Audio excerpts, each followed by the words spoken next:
दोस्तों আমি শুভঙ্কর আমি তোমাদের আবার স্বাগতম জানাই আমার ফোর্স ফিউচার ইউটিউব চ্যানেলে। তো প্রতিবারের মতো যারা আমার পুরনো ভিউয়ার তারা জানোই যে থাম্বনেল দেখেই তোমরা অবশ্যই এই ভিডিওতে ক্লিক করেছো এবং এই ভিডিওর মেইন টপিক হচ্ছে যে আমি প্রথমবারে কিভাবে সিলেকশন নেব যে কোনো পরীক্ষা এসএসসি জিডি হোক নেভি হোক আর্মি হোক প্রথমবারে আমি কিভাবে সিলেকশন নেব। তো যেটা সিরিয়াস কথা এবং যেটা আমি প্র্যাকটিক্যালি ফিল করি, আমি প্রথমবারেই পরীক্ষা দিয়েছিলাম এবং প্রথমবারেই আমি সিলেকশন নিয়েছিলাম এসএসসি জিডির। ঠিক আছে, তো আমি আমার কিছু এক্সপিরিয়েন্স এবং কীভাবে প্রিপারেশান নেব এবং কোন কোন জিনিসকে অ্যাভয়েড করব এবং কোন কোন জিনিসকে বেশি করে প্র্যাকটিস করব সেইটা নিয়ে আমি একটু নেক্সট 5-10 মিনিট আমি আলোচনা করব এবং তোমাদেরকে বোঝানোর চেষ্টা করব। হ্যাঁ, এবং একটা ভাই কমেন্ট করেছিল, ভাই প্রথমবারে কিভাবে সিলেকশন নেব। ঠিক আছে, তো এরকম জুনুন এরকম ব্যাপারটা আমার মধ্যেও ছিল যখন আমার 13-14-15 বছর বয়স ছিল। তো আমার বাড়ির পাশে যখন কোনো আর্মি বা মিলিটারি যে কেউ আসতো তাকে আমি জিজ্ঞেস করতাম যে দাদা এইরকম ব্যাপার, তো প্রথমবারে কীভাবে সিলেকশন নেওয়া হয়। তো সবাই বলতো যে রানিং কর, এই কর, ওই কর, যে যার মতো করে বলতো।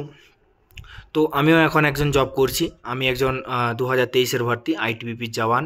তো আমি যেহেতু জব করছি, তো আমি কিভাবে নিয়েছিলাম এবং তোমরা আমার থেকেও আরও ভালো অ্যাডভান্সভাবে কীভাবে নেবে তার জন্য আমি বলছি। ঠিক আছে, মন দিয়ে শোনো। তো যে কোনো চাকরি, তুমি এনটিপিসি হোক, আরআরবি হোক, বা তুমি এসএসসি জিডি হোক, বা আর্মি বা নেভি, এসএসআর, এমআর, যাই হোক, তো প্রথমে সেই চাকরিটাকে তুমি তোমার টার্গেট বানাবে যে এই চাকরিটা আমার দরকার, এই চাকরিটা আমার নিতে হবে। তো ফার্স্ট যেটা করবে, তোমার যতই বয়স হোক না কেন, প্রথমে তুমি যেটা করবে সেইটার সিলেকশন প্রসেস জানবে। হয়তো ধরো কোনোটা প্রথমে আছে রানিং, তারপরে গ্রাউন্ড, তারপর মেডিকেল, তারপর ডকুমেন্ট ভেরিফিকেশান, তারপর মেরিট এবং তারপর জয়েনিং। আবার কোনোটাই হবে তোমার প্রথমে এক্সাম, তারপরে গ্রাউন্ড, তারপরে মেডিকেল, তারপরে ডকুমেন্ট ভেরিফিকেশান, তারপরে মেরিট এবং তারপরে জয়েনিং। তো সেটা যাই হোক, মানে এটা আমি একটা এক্সাম্পল বা উদাহরণ হিসেবে বললাম তোমাদের যে এই সিলেকশান প্রসেসটা প্রথমে জানবে। প্রথমে সেটা নোট ডাউন করলে, মানে লিখে নিলে একটা খাতাতে যে আমার এই প্রসেসে আমার সিলেকশান হয়। ঠিক আছে, তো সব থেকে প্রথমে সব জিনিস ক্লিয়ার হয়ে যাবে। এখন যেটা ব্যাপার, ফৌজ এখন সবসময় পড়ালেখা বা মানে কী বলবো, সব থেকে শিক্ষিত ছেলেরাই আসে। ঠিক আছে, তো এখন পড়ালেখায় একটু বেশি জোর দিতে হবে। ঠিক আছে, আর রানিং তো ডেলি কন্টিনিউয়াস যা ক্রাইটেরিয়া আছে, কোন নেভিতে আছে তোমার হচ্ছে পুশ আপস, স্কোয়াটস, বেঞ্চ আছে। ঠিক আছে, আর্মিতে বিম আছে, কিন্তু এসএসসি জিডিতে কোনো কিছু নেই। তো এসএসসি জিডিটাকে আমি ধরেই বলছি।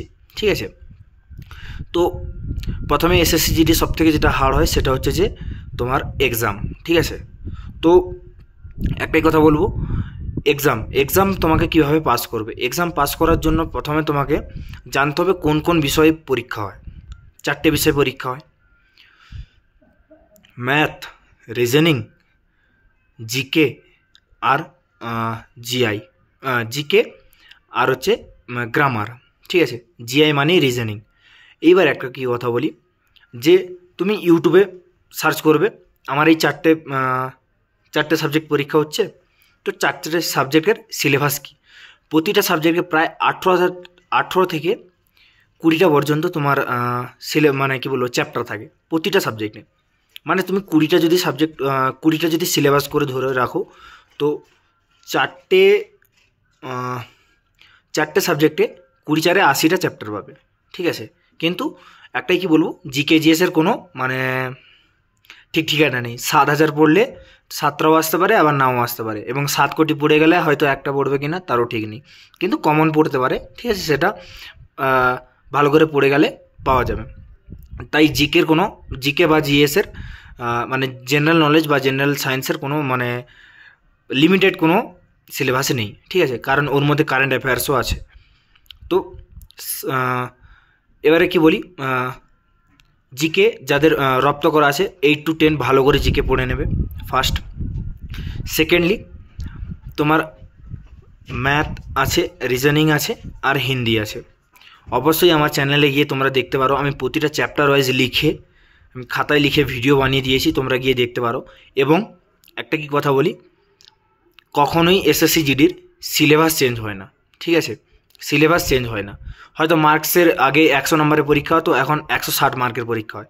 আগে মানে প্রতিটা সাবজেক্ট 25 নম্বর করে হতো, তো 25 চারে 100, এখন 40 করে হচ্ছে, তো 40 চারে 160, এটা নর্মাল, ঠিক আছে? এইটা হচ্ছে ব্যাপার। এইবারে বলি, তুমি সিলেবাস জেনে নিলে এবং সিলেবাস তুমি প্রতিটা সিলেবাস জেনে নেওয়ার পরে প্রতিটা সিলেবাস তুমি লিখে নিলে খাতায়, লিখে নেওয়ার পরে সবগুলো একটা একটা করে পার ডে কনসেপ্ট, মানে হয়তো ধরো ক্যালেন্ডার, ধরো রিজনিংয়ে একটা চ্যাপ্টার আছে ক্যালেন্ডার কনসেপ্ট ক্লিয়ার, ইউটিউবে সার্চ মারলে ইন বেঙ্গলি, সেটা সারাদিন দেখতে থাকলে যতক্ষণে তোমার কনসেপ্ট ক্লিয়ার হয়, এবং সেটা থেকে দেখে নিজস্ব নোট বানালে খাতায়।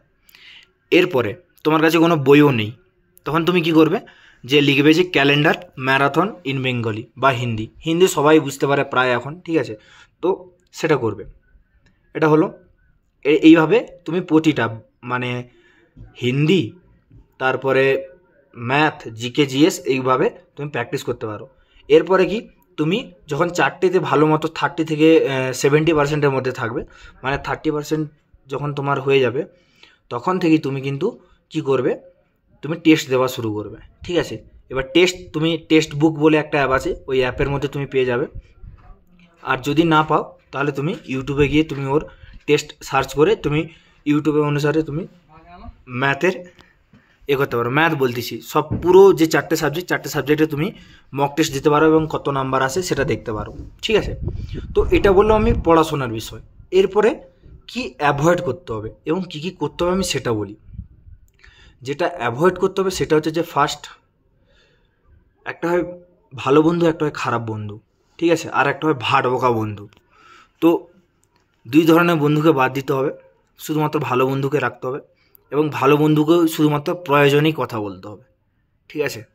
এটা শুনতে অনেকটাই খারাপ লাগবে, কিন্তু এটা হচ্ছে রিয়েল কথা। প্রয়োজনেই কথা বলতে হবে যতদিন না তোমার সিলেকশান হচ্ছে। আর সিলেকশানে তুমি 100% দেবে, দিনে প্রায় 8 থেকে 12 ঘন্টা। আমি আমার চ্যানেলে টাইম টেবিলও আপলোড করে রেখেছি, তোমরা গিয়ে দেখতে পারো অবশ্যই, ঠিক আছে? কমেন্ট করো না দাদা কখন পড়বো কখন না করবো, তো গিয়ে তোমরা দেখতে পারো। এটা একটা ব্যাপার। সেকেন্ড, তুমি দিনে বা সপ্তাহে একটা টার্গেট করলে যে আমি এই চ্যাপ্টারগুলো পড়বো, এইটা করব। তো সেক্ষেত্রে কি করবে, তোমার যখন ওই টার্গেটটা পূরণ হয়ে যাবে, সেক্ষেত্রে নিজেকে রিওয়ার্ড দেবে, যেমন ঘুরতে যাওয়া বন্ধুর সাথে, চকলেট খাওয়া, ফুচকা খাওয়া, ঠিক আছে? এটা গেল। থার্ডলি, যদি পারো নিজের উপর কন্ট্রোল রাখো, যদি পারো সব কিছু ছেড়ে দিয়ে ফেসবুক, ইনস্টাগ্রাম এগুলো সব একদম আনইনস্টল করে দাও, ঠিক আছে? এগুলোর দিকে কোনো দেখারই দরকার নেই, কে মেসেজ করলো, কে না করলো, কে এসব করলো, এগুলো কোনো দেখারই দরকার নেই। কারণ আমি আমার নিজের প্র্যাকটিক্যালি বলি, আমি 2 মাসে এরকমই করেছিলাম, তারপরে আমার সিলেকশন হয়েছিল। 2 মাস পড়েছিলাম, মাত্র 2 মাস। তো আমিও বলবো তোমরা যদি এটা করো আরও ভালো হবে, ঠিক আছে? এবং চ্যাপ্টারগুলোকে চেষ্টা করো। আর দেখবে একটা কি বলবো, রোজকার উইথ অঙ্কিত বলে একটা অ্যাপ আছে, ওখানে টেস্ট দাও, ওখানে টেস্টে কত র্যাঙ্ক হচ্ছে সেটা দেখো, ঠিক আছে? ওখানে কোশ্চেন যদি তুমি পেরে যাও, ওখানের মধ্যে যদি তুমি 70% পারো, মানে ভাববো তোমার চাকরি কনফার্ম, ঠিক আছে? এতটাই হার্ড কোশ্চেন, ঠিক আছে? তো যাই হোক, এটা একটা বললাম। আর একটা কী বলবো, এখনকার ছেলে যখন মানে ইয়ং হয়, তো রাজনীতি, প্রেম, ঠিক আছে? তারপরে আরও অনেক কিছু ব্যাপার আছে যেগুলো আমি বলছি না। তো এই সকল বিষয়ে জড়িয়ে পড়ে, এই সকল বিষয়তে না জড়িয়ে তুমি নিজের পড়াতে ফোকাস করবে। দিনে 3টে থেকে 4টে চ্যাপ্টার টার্গেট রাখবে, তো 1-2 মাসে আরামসে কভার হয়ে যাবে। বাকি 2-3 মাস থেকে এবার খালি শুধুমাত্র প্র্যাকটিস সেট। আর কী ভুল হচ্ছে সেইগুলোকে সংশোধন করে নতুন করে পড়বে, ঠিক আছে?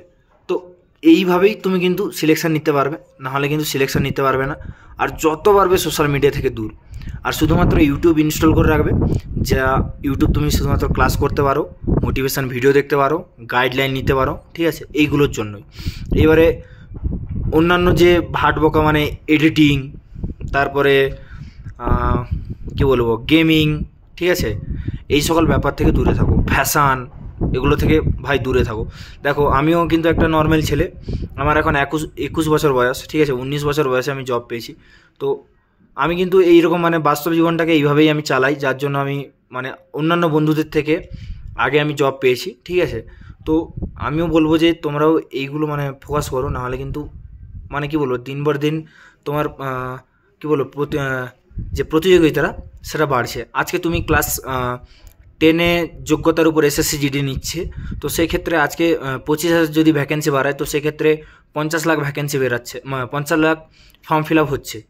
তো সামনের বছর আবার ভ্যাকেন্সি মানে আবার এইচএস পাস করবে, ম্যাট্রিক পাস করবে ছেলে, সেই সকল ছেলেগুলো অল ইন্ডিয়ার বেসের ছেলেগুলো আবার কিন্তু তারা ফর্ম ফিল আপ করবে, যেটা 60 লাখ হবে সেটা 80 লাখ হয়ে যাবে কিন্তু। তো ব্যাপারটা ভেবে দেখো। আর যদি চ্যানেলটা মানে ইনফরমেটিভ লাগে তাহলে সাবস্ক্রাইব করে বন্ধুদের শেয়ার করো। জয় হিন্দ, জয় ভারত।